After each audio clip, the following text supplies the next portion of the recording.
มันสามารถเขียนเป็น2ยกกำลังสองได้แต่ได้มันก็จะตกอยู่ในรูปห่าง a กำลังสองลบ b กำลังสองตัวนี้ถ้ายังจื้อรูปห่างนี้นอนบ่ก็แม่น a ลบ b คูณให้กับ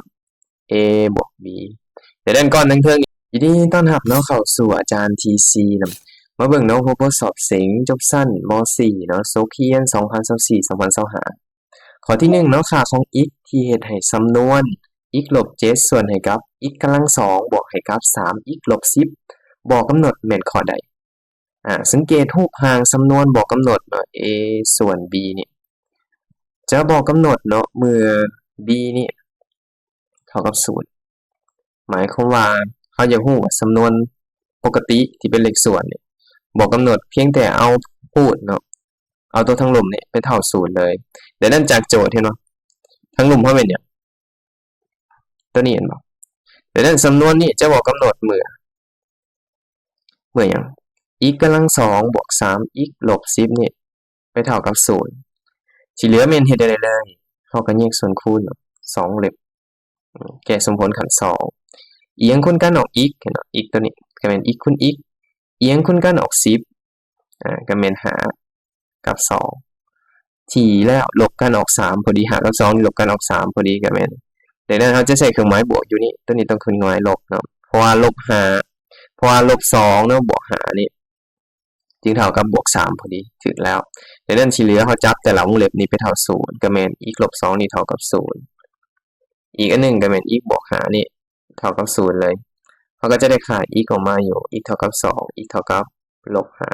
5ดังนั้นเฮาไปเบิ่งจากตัวเลือกเนาะตัวนี้มันมีลบ2แต่ว่าในคำตอบมันมีแต่ลบ5ดังนั้นเขาก็เลยตอบข้อกอไปเลยดังนั้นข้อนี้เนาะตอบข้อกอแม่นข้อที่ถูกต้องโอเคเนาะดังนั้นเดี๋ยวเราไปเบิ่งข้อต่อไปมาเบิ่งข้อที่2เนาะสำนวน x กำลัง2ลบ4ส่วนให้กับ x กำลัง2บวกให้ x ลบ6เท่ากับข้อใดตัวนี้อยู่ในรูปห่างของการขัดจรซื่อๆดังนั้นจากโจทย์นั้นบ่ตัวนี้แม่น x กำลัง2ลบ4นี่4มันสามารถเขียนเป็น2ยกกำลัง2ได้แต่ได้มันก็จะตกอยู่ในรูปห่าง a กำลัง2ลบ b กำลัง2ตัวนี้ถ้ายังจื้อรูปห่างนี้นอนบ่ก็แม่น a ลบ b คูณให้กับ a บวก b แต่ด้านก้อนทั้งเทิงนี้เฮาเปลี่ยนเป็น x กำลัง2เนี่ย x กำลัง2นี่ลบ2กำลัง2ก็เลยได้เป็น x ลบ2เนาะคูณให้กับ x บวก2ได้เลยส่วนให้กับตัวทั้งลมแยกเป็น2เล็บ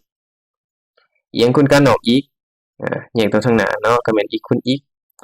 เอียงคูณกันออก6มันบ่ลบกันแล้วออก1ก็แม่น3กับ2สังเกต2จะเป็นเครื่องหมายลบเนาะ3เป็นเครื่องหมายบวกเพราะว่าลบ2บวก3จึงออกบวก1แต่นั้นเฮาเห็นหยังคือกันเห็นเนาะเห็น x ลบ2คือกันคัดออกเนาะดังนั้นข้อนี้ก็เลยเหลือ x บวก2ส่วนให้กับ x บวก3ก็ตอบข้อแม่นข้อที่ถูกต้องโอเคเนาะดังนั้นเดี๋ยวเราไปเบิ่งข้อต่อไปมาเบิ่งข้อที่3เนาะสำนวน 3y ลบ9ส่วนให้กับ y กำลัง2ลบ9คูณให้กับ y กำลัง2บวก 4y บวก3ส่วนให้กับ 3y กำลัง2ลบ 9y เท่ากับข้อใดอันนี้ก็อยู่ในรูปห่างของการคูณแล้วเราก็คัดจรได้เลยสังเกตว่าถ้าว่าเป็น2สำนวนเนาะคูณกัน a ส่วน b คูณให้กับ c ส่วน d ตัวนี้เฮาก็คูณหน้าซึ่งหน้าได้เลยบ่ ac ส่วนให้กับ bd อันนี้ดังนั้นตัวนี้ก็เช่นเดียวกันดังนั้นเนื่องจากมันคูณหน้าซึ่งหน้าได้เลยข้อนี้เฮาไปแยกส่วนคูณแล้วตัดออกได้เลยเนาะก็สังเกตว่าตัวนี้ 3y แล้วกับลบ 9y มันสามารถแยก3ออกมาได้ดึงตามรูปห่างสูตร k เลยเนาะก็ทางในตัวนี้เหลือ3ตัวนี้ก็จาก9ก็จะเหลือ3มันบ่คูณเข้าคืนก็จะเท่า9คูณให้กับตัวนี้ก่อนตัวนี้เนาะก่อนตัวนี้ก็แยกได้คือกันสังเกตมันแยกได้2เล็บแม่นบ่เอียงคูณกันออก y กำลัง2ก็เป็น y กับ y เอียงคูณกันออก3ก็เป็น3กับ1แม่นบ่เห็นบ่หน้า3เป็นเครื่องหมายบวกกันออก4ดังนั้น2อันนี้ต้องเป็นบวกกับบวกคือกันบวก1กับบวก3จึงออกบวก4y ตัวทางกลางเด้เวลาเรากดผลกลางเนาะเช่นเดียวกันตัวนี้เลข9เห็นบ่9มันเปลี่ยนเป็นจังได๋เป็น3กำลัง2ได้มันก็จะอยู่ห่าง y กำลัง2ลบให้กับ3กำลัง2อันยังจื้อสูตรตัวนี้ a กำลัง2ลบ b กำลัง2ก็เป็น a ลบ b คูณให้กับ a บวก b คือเก่าเนาะ ดังนั้นตัวนี้ก็เลยเขียนเป็นว่า y ลบ3คูณให้กับ y บวก3คูณก่อนตัวนี้ตัวนี้เนาะแยกตามสูตร k ก็เป็น ka บวก kb หั่นล่ะก็แยกออกมาก็เป็น k วงเล็บ a บวก b สังเกตเห็นว่าเราเห็น3 y กำลัง2อันนี้ก็3คือกันเขาแยก3y ออกมาเนาะดังนั้นแยก 3y ออกจาก y กำลัง 3y กำลัง2ก็ต้องเหลือ y แยก3ออกจาก9อันบ่ก็เหลืออยู่3คูณเขาขึ้นเท่าเก่าเด้อ 3y คูณให้กับ y ก็แม่น 3y กำลัง2 3y คูณให้กับลบ3ก็แม่นเป็น339ก็เป็น 9y บัดนี้เดี๋ยวนั้นข้อนี้ตัดมีหยังคือการตัดออกสังเกตตัวนี้ y กับ y ลบ3 y บวก3กับ y บวก3ตัดเนาะ y ลบ3กับ y ลบ3ตัดอีกอันนึงก็เป็น3เนาะ3กับ3ก็ตัดเดี๋ยวนั้นเฮาก็ได้แล้วว่าทั้งเทิงนี่จะเหลือเพียงแต่ y บวก1ส่วนทั้งลุ่มเนาะทั้งลุ่มจะเหลือเพียงแต่ y ลบ3คูณให้กับ y เนาะเห็นบ่ y ตัวนี้ก็ยังอยู่เฮาเอา y นี่มาเขียนข้างหน้าก็ได้เนาะดังนั้นสังเกตจากตัวเลือกเนาะข้อที่ถูกต้องในที่นี้ก็เป็นข้อคเนาะ y บวก1ส่วนให้กับ y คูณให้กับ y ลบ3โอเคเนาะดังนั้นเดี๋ยวเราไปเบิ่งข้อต่อไปมาเบิ่งข้อที่4เนาะผลหารของการหาร x กำลัง3ลบ3 x กำลัง2บวกให้กับ3 x ลบ4ให้กับ x ลบ2แม่นข้อใดสังเกตการหารตัวนี้อยากหารแบบใดก็ได้เนาะแต่ในที่นี้เขาจะหารแบบซินเททิกหารแบบซินเททิกหมายความว่าจะเอาสัมประสิทธิ์ตัวนี้เห็นบ่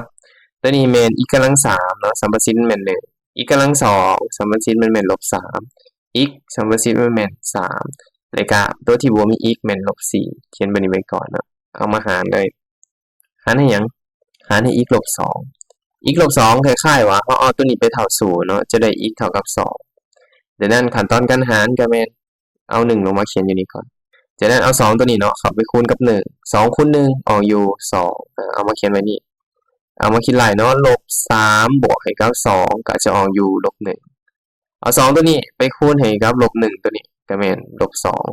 2ก็เอาลบ2กับบวก3ตัวนี้บวกกันก็ออกอยู่1เนาะเอา2ตัวนี้ไปคูณให้กับ1ก็จะออกอยู่2บวกลบกันก็ออกอยู่ลบ2เดี๋ยวนั้นตัวข้างหน้าตัวนี้แม่นสัมประสิทธิ์ของผลหารเนาะส่วนตัวนี้ตัวหลังตัวสุดท้ายแม่นตัวเศษ